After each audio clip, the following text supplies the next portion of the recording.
Online బెట్టింగ్లకు పాల్పడి తమ ప్రాణాలు కోల్పోతున్నారు. చాలామంది యువకులు తమ కుటుంబాలని అనాథ పాలు చేస్తున్నారు. ఈ ఘటన కూడా కామారెడ్డి జిల్లాలో చోటు చేసుకుంది. 1,30,00,000 వరకు ఆన్లైన్లో బెట్టింగ్ చేశాడు. సుమారుగా ప్రాణాలు కోల్పోయాడు. స్నేహితులు ఇబ్బంది పెడుతున్నారని ఆత్మహత్యకు పాల్పడ్డాడు. అయితే గత 2 ఏళ్ల క్రితం టీసీఎస్ కంపెనీలో మంచి సాఫ్ట్వేర్ ఉద్యోగం చేస్తున్న దేవల సంజయ్ ఆయన బెట్టింగ్కు అలవాటు పడ్డాడు. ఆన్లైన్ బెట్టింగ్కు అలవాటు పడి ప్రాణాల మీదకి తెచ్చుకున్నాడు. అత్యాశకు పోయాడు. త్వరగా చిన్నతనంలోనే అత్యధికంగా డబ్బులు సంపాదించిన మార్గాన్ని ఎంచుకున్నాడు. ఆత్మహత్య చేసుకున్నాడు. దేవన్పల్లి గ్రామంలో చోటు చేసుకుంది. కామారెడ్డి జిల్లాలో ఈ ఘటన చోటు చేసుకోవడం చాలా బాధాకరం. ఆన్లైన్ బెట్టింగ్ కోసం అప్పులు చేసి తీర్చలేక ఆత్మహత్య చేసుకున్నాడు దేవల సంజయ్. ఆన్లైన్ బెట్టింగ్ యాప్లో అలవాటు పడ్డాడు. అప్పు చేసి ప్రాణాలు కోల్పోయాడు. తన కుటుంబాన్ని ఉన్నత శిఖరాల్లో ఉంచాలనుకున్నాడు. కానీ ఆయన అనంత లోకాలకు వెళ్ళిపోయిన ఘటన చోటు చేసుకుంది. ఏదైతే ఆయన గత 2 ఏళ్ల క్రితం టీసీఎల్ కంపెనీలో ఉద్యోగం చేస్తూ సాఫ్ట్వేర్ రంగాన్ని ఎంచుకున్నాడు. అయినప్పటికీ కూడా దానికంటే అదనంగా డబ్బులు సంపాదించిన యావతో ఆయన ఆత్మహత్యకు పాల్పడుతున్న ఘటన కామారెడ్డి జిల్లా కేంద్రంలోని దేవన్పల్లిలో చోటు చేసుకుంది. దేవన్పల్లికి సంబంధించి చూసుకుంటే ఆయన గత 3 ఏళ్ల కూతురు, సంవత్సరంన్నర బాలుడు ఉన్నట్లు కుటుంబ సభ్యులు తెలుపుతున్నారు. దేవల సంజయ్ ప్రాణాలు కోల్పోకంటే ముందు కుటుంబ సభ్యులతో మాట్లాడాడు. నన్ను చాలామంది ఇబ్బందులు పెడుతున్నారు, ఆన్లైన్ బెట్టింగ్లకు గురి చేస్తున్నారని చెప్పి ఆయన కుటుంబ సభ్యులతో చెప్పిన పరిస్థితి నెలకొంది. ఏదేమైనప్పటికీ ఇటీవల కాలంలో ఎక్కువ డబ్బులు సంపాదించనే ఆశతో చాలామంది ఆన్లైన్ బెట్టింగ్లు పాల్పడుతూ దురాశ దుఃఖానికి చేటనే చెందంగా తమ ప్రాణాలు కోల్పోతున్న ఘటనలు కోకొలలు చూసుకోవచ్చు. ఇటీవల కాలంలో ఎక్కడెక్కడ ఎలాంటి ఘటనలు జరిగాయి. ఇదైతే నిజామాబాద్ జిల్లా వడ్డేపల్లి గ్రామానికి చెందిన సురేష్ హేమలతల కుమారుడు బెట్టింగ్ యాప్ల కోసం అప్పులు చేశాడు. పొలాన్ని విక్రయించగా అప్పు తీరకపోవడంతో గత ఏడాది అక్టోబర్లో తన 5న కొడుకుతో సహా తల్లిదండ్రులు ఆత్మహత్య చేసుకున్న ఘటన చోటు చేసుకుంది. దేవన్పల్లి గ్రామానికి చెందిన యువకుడు కూడా ఆన్లైన్లో బెట్టింగ్ చేయడం వల్ల ఈ ఘటన జరిగింది. ఏదైతే గతంలో ఏదైతే ఆన్లైన్ బెట్టింగ్లకు బాలిసనై ఆ ఆస్తి కోల్పోయినతో పాటు 15 లక్షల అప్పు పాలైన ఘటనలో ఆ యువకుడు ఆత్మహత్య చేసుకున్న ఘటన వెలుగులోకి వచ్చింది. అయితే బాన్స్వాడ పట్టణానికి చెందిన మరో యువకుడు చేసిన అప్పులు తీర్చలేక ఆన్లైన్ బెట్టింగ్పై ఓ మహిళను హతమార్చి తాను జైలు ఊచలు లెక్కపడుతున్న పరిస్థితి నెలకొంది. నిజామాబాద్ నగరానికి చెందిన మరో యువకుడు లక్షలు పోగొట్టుకొని ఆన్లైన్ బెట్టింగ్లో ఆత్మహత్య చేసుకున్న ఘటనలు చోటు చేసుకున్నాయి. ఏదేమైనప్పటికీ ఆన్లైన్ బెట్టింగ్తో ఆశపడుతూ నేరాలకు పాల్పడుతూ చాలామంది ఊచలు లెక్క పెట్టారు. చాలామంది ఆత్మహత్యలు చేసుకున్న ఘటనలను నిజామాబాద్ కామారెడ్డి జిల్లాలో చోటు చేసుకున్న పరిస్థితి నెలకొంది. దేవల సంజయ్ ఏదైతే 1,30,00,000 అప్పు చేశాడు, ఆన్లైన్ బెట్టింగ్లకు పాల్పడ్డాడు, నిన్న మృతి చెందాడు. అయితే కుటుంబ సభ్యులని ఉన్నత శిఖరాలు ఉంచాలి, తన చెల్లి పెళ్లి చేయాలి, నాన్న లేని లోటు తీర్చాలనే ఉద్దేశం మీద ఆయన ఇంటిని కూడా ఏదైతే ఇంటి నిర్మాణం చేసుకొని అంతా సవ్యంగా జరుగుతుందన్న క్రమంలో ఆయన అప్పులు అధికమవ్వడం, స్నేహితులు ఇబ్బంది పెట్టడం, పూర్తిగా దీనికి అంతటికి సంబంధించి ఆత్మహత్య చేసుకున్నట్లు కుటుంబ సభ్యులు చెప్తున్నారు. అయితే సంజయ్ మాతో సక్రమంగానే ఉండేవాడు, ఎలాంటి చెడు అలవాట్లు లేవు. కానీ టీసీఎల్ కంపెనీలో ఉద్యోగం చేస్తూ ఇంకా అదనంగా డబ్బులు సంపాదించే ఆలోచనతో తోటి ఉద్యోగులతో ఆన్లైన్ బెట్టింగ్లకు పాల్పడ్డాడు. ఆన్లైన్ బెట్టింగ్లకు పాల్పడ్డప్పుడు మేము కుటుంబ సభ్యులు మందలించాం, ఇది సరైంది కాదు, ఇలాంటి పరిస్థితి రాకూడదు, నీకు ఉద్యోగం సరిగా ఉంది, ఉద్యోగం చేస్తూ మమ్మల్ని పోషించవచ్చు, కానీ నువ్వు ఆన్లైన్ బెట్టింగ్లకు ఎందుకు పాల్పడుతున్నావు అన్నప్పుడు అతను కొన్ని రోజులు మానేశాడు. తర్వాత కూడా కంటిన్యూ చేస్తూ అత్యధికంగా అప్పులు చేశాడు. రొటేషన్ కాకపోవడంతో ఆత్మహత్య చేసుకున్న ఘటన కామారెడ్డిలో చోటు చేసుకున్న పరిస్థితిని దేవల సంజయ్ కుటుంబాన్ని ఆదుకోవాలని చెప్పి బంధువులు కూడా కోరుతున్న పరిస్థితి. ఇది ఇక్కడ పరిస్థితి. కెమెరా రాజంతో గంగారెడ్డి, RTV, నిజామాబాద్. గత 2 ఏళ్ల క్రితం సాఫ్ట్వేర్ ఉద్యోగం చేస్తూ బెట్టింగ్కి బానిసయ్యాడు. దేవల సంజీవ్ ఆత్మహత్యకు పాల్పడ్డాడు. ఆత్మహత్య చేసుకోవడానికి గల కారణం ప్రధానంగా బెట్టింగ్ అని చెప్పి గ్రామస్తులు అయితే చెప్తున్నారు. అసలు ఆ బెట్టింగ్కు ఎందుకు అలవాటయ్యాడు, ఆ బెట్టింగ్ చేసి ఎంత అప్పుల పాలయ్యాడు, దీనికి అందరికి సంబంధించి గ్రామానికి సంబంధించిన కొంతమంది ప్రజలు ఉన్నారు. చెప్పండి, అసలు ఏంది సంజయ్ పరిస్థితి ఏంది, ఎందుకు బెట్టింగ్కి అలవాటాడు? అతను స్వయాన సాఫ్ట్వేర్ ఉద్యోగి, అసలు సాఫ్ట్వేర్ ఉద్యోగం చేస్తూ ఆత్మహత్య చేసుకున్నాడు అంటే చాలా బాధాకరమైన విషయం. అసలు ఏంది చెప్పండి. సాఫ్ట్వేర్ ఉద్యోగం చేశాడు, టీసీఎల్ కంపెనీలో జాబ్ చేస్తున్నాడు. కానీ ఎక్కువ మొత్తం ఆశపడి ఆన్లైన్ బెట్టింగ్కి అలవాటు అయినాడు. ఆన్లైన్ బెట్టింగ్కి అలవాటు అయిన తర్వాత జాబ్ బంద్ చేసిన విషయం మాకు తెలియదు. అసలు మేము అడుగుతుంటే ఏం చేస్తున్నా అంటే వర్క్ ఫ్రమ్ హోమ్ చేస్తున్నా అని చెప్తుండే. ఇప్పుడు డేలో ఇట్లా కలుస్తుంటే ఏం చేస్తున్నారు అంటే జాబ్ చేస్తున్నావు అని చెప్తుండే. మరి డే మాతో ఉంటుండే ఎట్లా చేస్తున్నారు అంటే వర్క్ ఫ్రమ్ హోమ్ నైట్ చేస్తున్నావు బాబా అని చెప్పి. ఇప్పుడు అంటే కరోనా తర్వాత అన్ని వర్క్ ఫ్రమ్ హోమ్ నడుస్తున్నాయి కాబట్టి మేము కూడా అంతే లైట్ తీసుకున్నాము. లైట్ తీసుకున్న తర్వాత మాకు కూడా తెలియదు అసలు ఇంత అప్పు అయిన విషయం తెలియదు. ఆన్లైన్ బెట్టింగ్ అలవాటైన విషయం తెలియదు. వాళ్ళ మిస్సెస్ తెలియదు, వాళ్ళ మదర్ తెలియదు, ఎవరు తెలియదు. తర్వాత మేమే ఇట్లా కొన్ని రోజులు గడిచిన తర్వాత ఇంట్లో నుంచి బయటకు వెళ్ళిపోయాను అన్నట్టు. మేమే నిజామాబాద్కి వెళ్ళిపోయి మళ్ళీ పట్టుకొచ్చినాం. పొద్దున వెళ్తే సాయంత్రం పట్టుకొచ్చిన తర్వాత ఏమైంది, ఎందుకు వెళ్ళినవారంటే ఇట్లా కొద్దిగా ఒక 30-40 లక్షలు అప్పు ఉన్నాయి బాబాయ్ అని చెప్తే ఒక 30-40 లక్షల కోసం వెళ్ళిపోతావారని మేము కొద్దిగా బెదిరించిన తర్వాత సరే ఒక 1-2 months బాగానే ఉన్నాడు. తర్వాత మధ్యలో కూడా సూసైడ్ అటెంప్ట్ చేసుకున్న తర్వాత మళ్ళీ అప్పుడు గట్టి కడితే ఏమైందంటే వానికి కొద్దిగా భూమి ఉండే ప్లాట్లు ఉండే. అవన్నీ ఏమైనారంటే అవన్నీ అమ్ముడు పోయినాయి బాబా, అన్నీ కట్టేసినా, నాకు ఇంకా నాకు బాగా టైట్ ఉందని చెప్పాడు. చెప్తే సరే అని మేము లోన్ ప్లాన్ చేసి అన్నీ చేసాము. అని ఎక్కడ లోన్ రాలేదు. వాడిని మొత్తం క్రెడిట్ అన్నీ డిఫాల్టే ఉన్నాయి. అన్ని రకాలు ట్రై చేసినాం. వాడు ఇల్లు కూడా సేల్కి పెట్టిండు కానీ కాలేదు. కొద్దిగా ప్రెజర్ చేశారు చాలామంది, తట్టుకోలేక సూసైడ్ అటెంప్ట్ చేసుకున్నాడు. కొద్దిగా మీ రిపోర్ట్ తరపు నుంచి వానికి 2 పిల్లలు ఉన్నారు, చిన్న బాబు పాప. వానికి 4 years అవుతుంది. 4 years అవుతుంది. 2 పాప బాబు.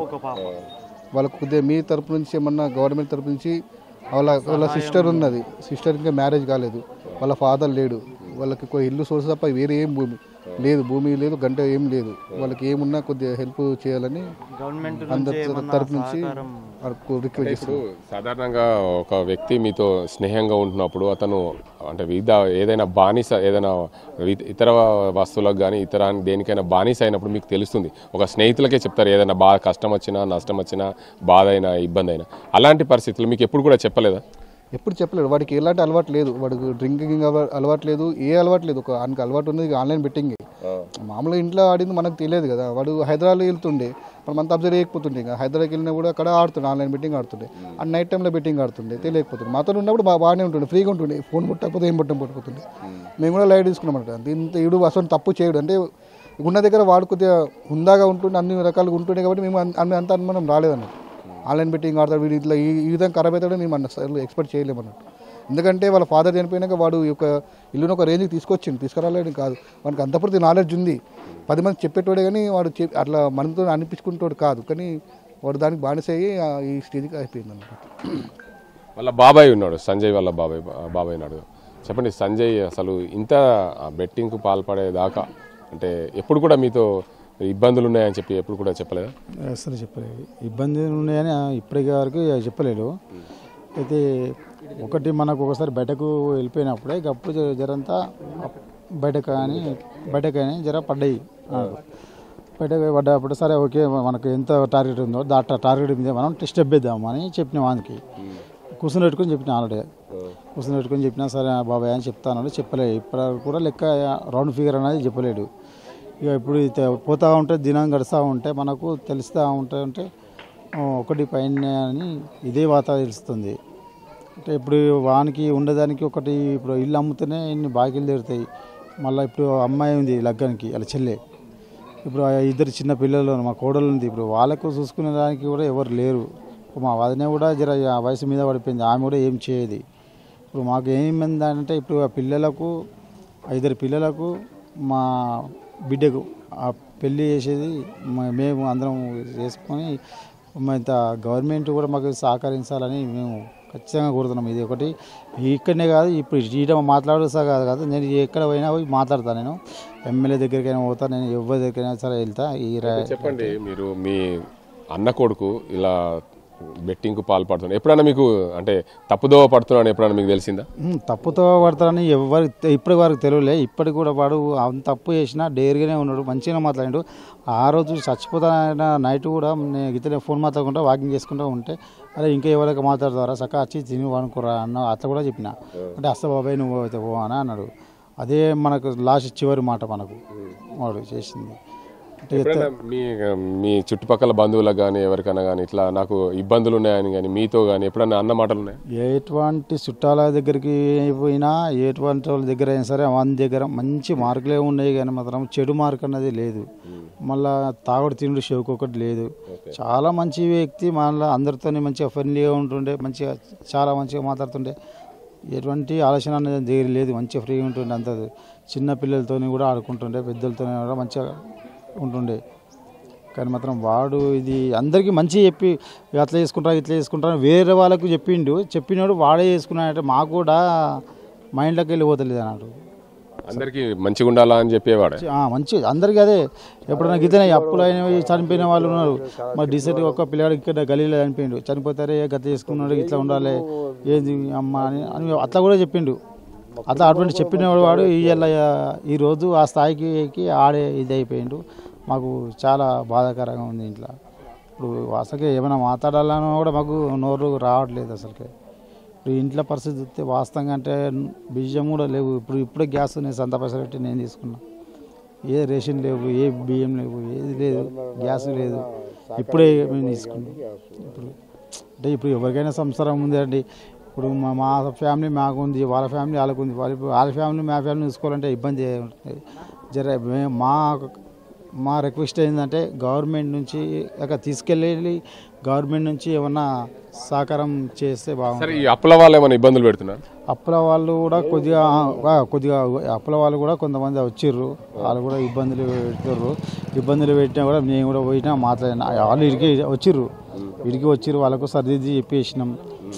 రేషన్ వచ్చినా మనము సరే ఓకే, మనం తప్పు చేసినప్పుడు జరంతా మనం కూల్గా మాట్లాడుకోవాలి. ఇక మేము చెప్పేసినాము ఇల్లు అమ్మేస్తాము, ఆ బాకీలు కట్టేస్తాం. కానీ ఆడు కూడా మావాడు కూడా చెప్పిండు డైరెక్ట్ ఓపెన్గా, నేను ఎవ్వరికి ముంచా, నేను చేసిన బాధ నా అప్పు నేను లెక్క, మా అమ్మ చేయలే, నా పెళ్ళం చేయలే, ఎవ్వరు చేయలే, నేను చేసిన అప్పు నేను ఖచ్చితంగా ఇల్లు అమ్ముకొని బాకీలు కట్టి నేను యానన్న పోయి కిరాయికుంటాను. మాత్రం ఎవ్వరికి ముంచా, వెనకనే ముందే కడతా, కానీ మాత్రం ఎవరికి నేను ముంచా అని చెప్పేసిండు. అయితే ఇప్పుడు సంజయ్ మృతితోని ఆ కుటుంబం అయితే అనాథ అయింది. ఆ కుటుంబాన్ని ఆదుకోవాలంటే అప్పుల వాళ్ళని ఏం సర్దిరి చెప్తారు? అంటే ఇల్లు అమ్మితే వాళ్ళు అనాథాలు రోడ్డు మీద పడతారు. ఏదైతే చెల్లెకి పెళ్లి చేయాలన్నారు, అసలు ఎట్లా పరిస్థితి ఉంటుంది? ఇప్పుడు చెల్లెకు పెళ్లి చేయాలంటే అదే మాకు కూడా చాలా ఆలస్యం అవుతుంది. ఎందుకంటే ఇప్పుడు నిన్నే ఇది సంఘటన జరిపింది కదా, ఈ రోజుకు రెండో రోజు. అయితే మాకు ఇంకా ఆలోచన అదే చేస్తున్నాం మొత్తంలో. ఇప్పుడు వాడు పోయిందని కాదు, ఒకటి ఉన్నది ఆడపిల్ల పెళ్ళికి వచ్చినది, ఆమెది పెళ్ళి చేసేసి వీళ్ళను ఒకరి దగ్గర సెట్ చేసేద్దాము. ఇప్పుడు చిన్నపిల్లలు 3 సంవత్సరాల పాప, 1.5 బాబు, వాళ్ళతోనే ఉంది. వాళ్ళు కూడా సెట్ చేసి ఒక చిన్న అక్కడ పెంకిటిల్లు ఉంది, పాతిల్లు ఉంది, ఇది అమ్మేసి అక్కడ ఉంచుదామని అదే ఆలోచన చేస్తున్నాము. ఇక వేరే దగ్గరనైతే ఆడ ఒక గుంట లేదు, ఒక బిగడ్ లేదు, ఉన్నాయన్నీ అమ్మి ఇదే బెట్టింగ్ పాలు చేసి మొత్తం సర్వనాశనం అయిపోయినాయి. మొత్తానికి చూసుకోవచ్చు సంజయ్ అయితే గత 2 ఏళ్ల క్రితము సాఫ్ట్వేర్ ఉద్యోగం చేసేవాడు. ఈ బెట్టింగ్కు అలవాటై అనవసరంగా అప్పుల పాలయ్యాడు. ఉన్న ఆస్తులన్నీ కూడా అమ్ముకునే పరిస్థితి వచ్చింది. ఇప్పుడు ఉన్న ఇల్లు కూడా అమ్మే పరిస్థితి, దాన్ని కూడా అమ్మకానికి పెట్టాడు. సుమారు 1,00,000 కోటికి పైగా అప్పులున్నట్లు కుటుంబ సభ్యులైతే చెప్తున్న పరిస్థితి. ఆ అప్పులన్నీ తీర్చేందుకు ఇల్లును కూడా అమ్మేందుకు సిద్ధమయ్యాడు. కానీ అప్పుల వాళ్ళు ఇబ్బంది పెట్టడం వల్లనే, ఆ బెట్టింగ్కు పాల్పడిన నేపథ్యంలో అప్పుల వాళ్ళు ఇబ్బంది పెట్టడం వల్లనే ఆత్మహత్య చేసుకున్నాడు. ఈ ఘటన జరిగి అసలు ఏ రోజు కూడా ఎవరికైనా సరే ఇట్లా ఆత్మహత్య చేసుకోవద్దు అని ఇతరులకు చెప్పేవాడు. కానీ మా అన్న కొడుకు సంజయ్ ఇలా ఆత్మహత్యకు పాల్పడతాడని చెప్పి మేము ఊహించలేదు. అందరికీ ధైర్యం చెప్పే వ్యక్తి అధైర్యపడి ఆ పరలోకానికి వెళ్ళిన పరిస్థితి నెలకొంది. ఏదేమైనప్పటికీ మా కుటుంబాన్ని ప్రభుత్వము ఆదుకోవాలి, ఈ అప్పుల బారి నుండి మా కుటుంబాన్ని కాపాడాలి. ఏదైతే సంజయ్కి ఒక 3 సంవత్సరాల పాప, సంవత్సరంన్నర బాబు ఉన్నాడని చెప్పి కుటుంబ సభ్యులు చెప్తున్నారు. సంజయ్ మొత్తం ఇంటికి పెద్ద, వాళ్ళ నాన్న లేకపోవడంతో ఇల్లును పూర్తిగా అతనే నెట్టుకొస్తున్న పరిస్థితి నెలకొంది. ఇప్పటికైనా బెట్టింగ్కు పాల్పడద్దు ఎవరు కూడా. అలాంటి బెట్టింగ్లో పాల్పడి కుటుంబాన్ని అన్యాయం చేయకూడదు అని చెప్పి కుటుంబ సభ్యులు అయితే చెప్తున్నాం. మా కుటుంబాన్ని ఆదుకోవాల్సిన అవసరం ఉంది, ప్రభుత్వం ఇకనైనా మా సంజయ్ కుటుంబాన్ని ఆదుకోవాలని చెప్పి కుటుంబ సభ్యులు కోరుతున్నారు. ఇది ఇక్కడ పరిస్థితి. కెమెరా సాజంతో గంగారెడ్డి, RTV నిజామాబాద్. కలకాలం కలిసి జీవించాలనుకున్నాడు, కుటుంబాన్ని పెంచి పెద్ద చేయాలనుకున్నాడు దేవల సంజయ్. కానరాని లోకానికి వెళ్ళాడు. అప్పుల బాధ తాళలేక ఇబ్బందులు పడుతూ ఆత్మహత్య చేసుకున్న ఘటన కామారెడ్డి జిల్లాలో చోటు చేసుకుంది. దేవల సంజయ్ కుటుంబ సభ్యులు ఉన్నారు. వారు అసలు కన్నూరు మిన్నూరుగా పెడుతున్నారు. అసలు సంజయ్ అసలు ముందు రోజు వారితో ఏమని చెప్పాడు అనే దానికి సంబంధించి సంజయ్ భార్య శ్రీలత ఉంది, వారిని అడుగుదాం. ముఖ్యంగా అమ్మ చెప్పండి, మీ సంజయ్ ఉద్యోగం చేస్తుండేవాడు, మంచిగా అందరినీ కలిసిమెలిసిగా ఉండి మీ కుటుంబాన్ని పెద్ద చేయాలని ఉద్దేశం మీద ఆయన సాఫ్ట్వేర్ రంగానికి ఎంచుకున్నాడు. సాఫ్ట్వేర్ రంగం తర్వాత అనుకోని ఘటన చోటు చేసుకుంది. అసలు ఏం జరిగిందమ్మా, మీకు ఎప్పుడు ఏం చెప్తుండే?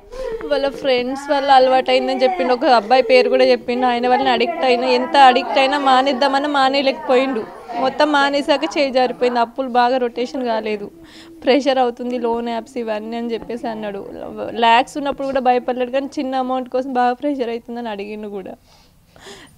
ఒక 2 days ఆగితే ఏదైనా చేస్తాను కూడా చెప్పిన, కానీ ఇలా చేస్తాడని ఎక్స్పెక్ట్ చేయలేదు. అడిక్ట్ బాగా అయిపోయిండు దీనికి. నాకు నేమ్స్ అంటే ఐడియా లేదు. స్టార్టింగ్లో చెప్పాడు ఫ్రెండ్స్ ఇలా అలవాటు చేశారని. వాళ్ళు బాగానే ఉన్నారు, కానీ ఇప్పుడు ఈయన అడిక్ట్ అయ్యిండు. మంచిగా ఉద్యోగం చేసుకుని ఉంటుండే, మానేస్తాడు.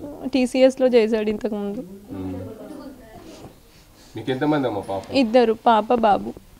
ఎప్పుడైనా ఏ రోజైనా రాత్రి ఇబ్బంది పడుతూ ఇట్లా అప్పులు ఇబ్బంది చేస్తున్నారు? నేను 6 months అవుతుంది దూరం ఉన్నాను. గొడవలు ఇవి మనీ మ్యాటర్లో కొంచెం మారట్లేదని నేను దూరం ఉన్నాను. కానీ అయినా మాట్లాడుతుండే కాల్ చేసి అప్పుడప్పుడు. సెట్ అవుతే పోదాం, ఎక్కడికైనా వర్క్ చేసుకుందాం, మళ్ళీ స్టార్ట్ చేద్దామని కూడా చెప్పిన. కానీ ఈ అప్పులు బాగా ప్రెషర్ పెడుతున్నాను, ఊర్లే దాటనివ్వట్లేదు అని చెప్పేసి మాట్లాడింది. ఈ వీళ్ళ ప్రెషర్ ఎక్కువ అవుతుంది. ఫ్రెండ్స్ కానీ బ్యాక్గ్రౌండ్ నుంచి చాలామంది పెడుతున్నారు అన్నారు, కానీ నేమ్స్ చెప్పలేదు ఎవరు పెడుతున్నారని. ఇంత అయ్యేదాకా ఇట్లా ఇప్పుడు ఏ రోజు కూడా మీకు ఇంత అప్పు అయిందని చెప్పి చెప్పిండు, కానీ తక్కువనే తెలుసు. రొటేషన్ చేస్తున్నా అని చెప్పిండు, కానీ ఎక్కువ అవుతుందని మాకు తెలియలేదు. మాకు చెప్తే ఇబ్బంది పడతామని చెప్పలేడు. ఎక్కువ సుమారు 1 కోటి పైన అయిందంట కదా? తెలియదు మాకు అంత ఐడియా. 50 అనే తెలుసు మాకు. ఇల్లు అమ్ముకుంటే సెట్ అవుతుంది అనుకున్నాం, కానీ ఇల్లు కూడా అమ్ముడు పోలేదు.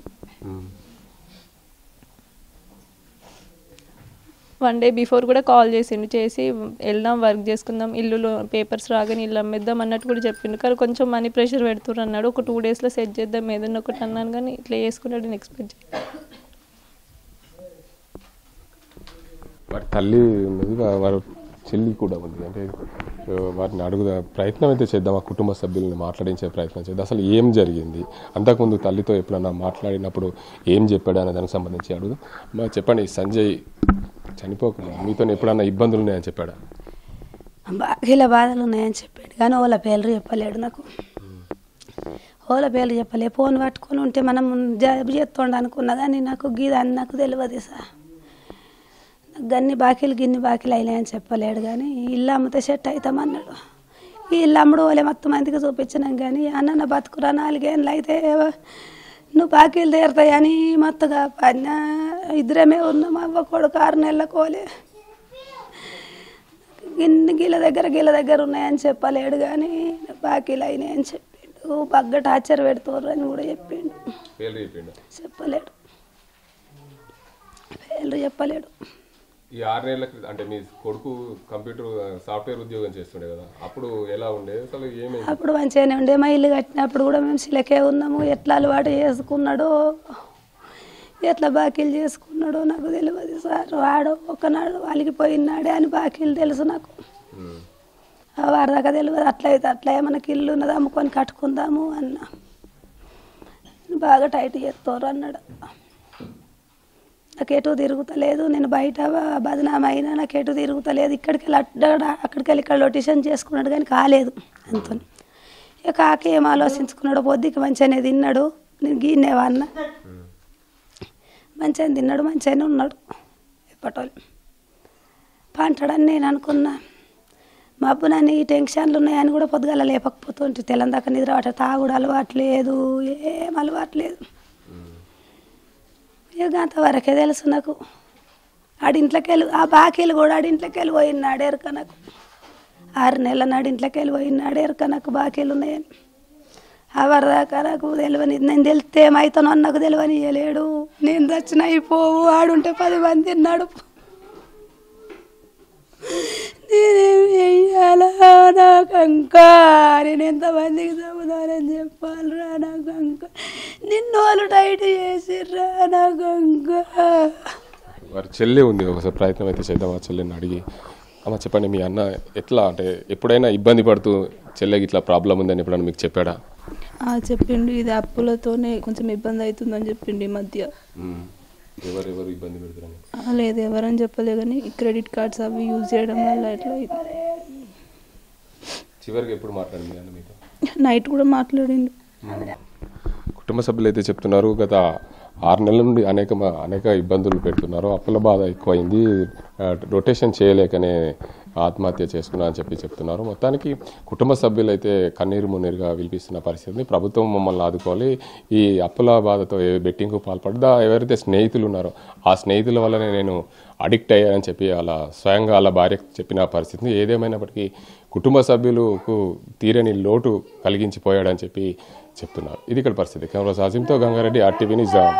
ఆన్లైన్ బెట్టింగ్లకు అలవాటు పడి ఓ యువకుడు మృతి చెందిన ఘటన కామారెడ్డి జిల్లా దేవన్పల్లి పోలీస్ స్టేషన్ పరిధిలో చోటు చేసుకుంది. దేవల సంజయ్ అనే వ్యక్తి అతను ఆన్లైన్ బెట్టింగ్లో పాల్గొన్న గతంలో TCS కంపెనీలో పనిచేస్తున్న క్రమంలో ఆ స్నేహితులతో అలవాటైన ఆన్లైన్ బెట్టింగ్ దీనికి అంతటి ప్రాణాల మీదకి వచ్చింది. దీనికి అంతటి సంబంధించి ఏదైతే దేవన్పల్లికి సంబంధించిన సర్కిల్ ఏదైతే కామారెడ్డి రూరల్ సర్కిల్కి సంబంధించి CI రమణ్ ఉన్నారు. సార్ చెప్పండి, దేవల సంజయ్ అతను ఆన్లైన్ బెట్టింగ్కి అలవాటు పడి ఆత్మహత్య చేసుకుంది. అసలు ఏంది సార్ ఆన్లైన్ బెట్టింగ్ అంటే ఏంటిది?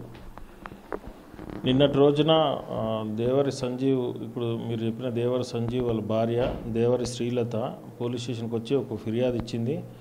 అది ఏంటంటే మొన్నటి రోజున 17th నాడు మధ్యరాత్రి 1 గంటలకి ఆమె హస్బెండ్ చీరతోని ఫ్యాన్ గురిపెట్టుకొని చనిపోయిందని కంప్లైంట్ చేసి ఫిర్యాదు కేసు నమోదు చేసి పూర్వపరాలను పరిశీలించగా అతనికి మ్యారేజ్ అయి 4 సంవత్సరాలు అయింది, 2 పిల్లలు. అయితే అతను ఒక 2 సంవత్సరాల నుంచి ఆన్లైన్ బెట్టింగ్ క్రికెట్ యాప్స్ కొన్ని డౌన్లోడ్ చేసుకొని బెట్టింగ్ దాంట్లో అడిక్ట్ అయిపోయి బెట్టింగ్ చేస్తున్నాడు. అదే విషయంలో భార్యాభర్తల మధ్య కూడా గొడవైంది, వాళ్ళు విడివిడిగా ఉంటున్నారు. అయినప్పటికీ అతను మారకుండా అదే బెట్టింగ్లు కంటిన్యూ చేయడం వల్ల అతి బెట్టింగ్ల విషయంలో కొన్ని అప్పులు చేసి ఆ అప్పుల ప్రెషర్తోని అతను ఇంట్లో ఇవ్వలేని సమయంలో ఆ ఫ్యాన్కు ఉరిపెట్టుకొని చనిపోయినాడు. దాని విషయంలో కేసు నమోదు చేసి దర్యాప్తు చేపట్టనైనది. అతని ఫోన్ కూడా సీజ్ చేసినాము, ఆ ఫోన్ లాక్ ఉంది, ఇంకా లాక్ బ్రేక్ చేసి తదుపరి ఇన్వెస్టిగేషన్ చేస్తారు. ఎన్ని అప్పులు ఉన్నాయి సార్? అసలు ఎవరైనా ఇబ్బందులు పెడుతున్నారనే కోణంలో మీకు ఫిర్యాదు వచ్చింది? అప్పులు అతనికి చాలా ఉన్నాయి. ఇప్పుడు ఎవరైతే అప్పులో ఉన్నారో వాళ్ళు ఎవరు మన దగ్గరికి రాలేదు, వాళ్ళ పేర్లు కూడా కుటుంబ సభ్యులు ఎవరు చెప్పడం లేదు. బట్ అతను అప్పుల వల్లనే చనిపోయింది అనేది మాత్రము క్లియర్గా మనకు తెలిసిన విషయము. అది దర్యాప్తులో తేల్చి తీస్తాం, డాటా అంతా తీసిన తర్వాత చేస్తాం. సరే, అయితే ఫోన్ ఓపెన్ అయిన తర్వాత ఏవైతే ఏ బెట్టింగ్ యాప్లు ఉన్నాయో ఆ బెట్టింగ్ యాప్లకు సంబంధించి దానికి అందరికి సంబంధించి వివరాలు సేకరించే అవకాశాలు ఉంటాయి? ఎస్, అతని ఫోన్ లాక్ ఉంది, అది ఓపెన్ అయితే కానీ మనకు మిగతా వివరాలు తెలుస్తాయి.